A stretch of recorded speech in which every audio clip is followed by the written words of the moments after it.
Oh, voilà, un exemple. Dans le groupe de pub, là, il y a les membres en attente de validation. Donc il y a 5. Et il y en a un ici, il a répondu à la question quel est le mot de passe? Pour obtenir gratuitement le mot de passe, visitez cette page. Tac. Puis écrivez le mot de passe ici. Donc lui, il a marqué info. Parce que sur cette page, le mot de passe, c'est celle-là, ça demande pour obtenir votre mot de passe, remplissez ça, continuez. Ça ajoute dans mon autorépondeur. Et la page d'après, c'est celle-là. Excellent, le mot de passe du groupe Facebook est info.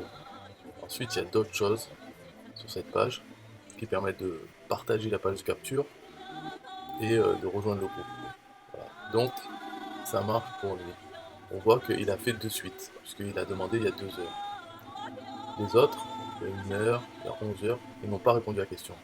Et Facebook va les notifier, de leur rappeler qu'il faut qu'ils répondent à la question. Donc 3 heures après, et ensuite un jour après, 2 jours après, et au bout d'un moment ils s'arrêtent.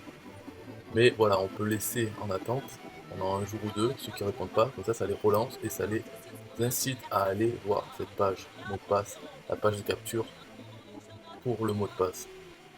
Et après ceux qui le marquent, ben, on fait approuve, et si ça fait plus de 2 3 jours, ben, on peut les approuver aussi, et ils rentrent dans le groupe.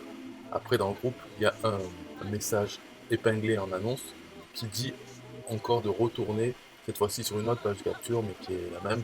C'est pas pour le mot de passe, mais c'est pour avoir du trafic, enfin en gros c'est pour les mettre dans l'autorépondeur email. Donc voilà, cette façon de faire fonctionne pour avoir de nouveaux emails et de nouveaux membres, ça va dans les deux sens en fait. Bye bye.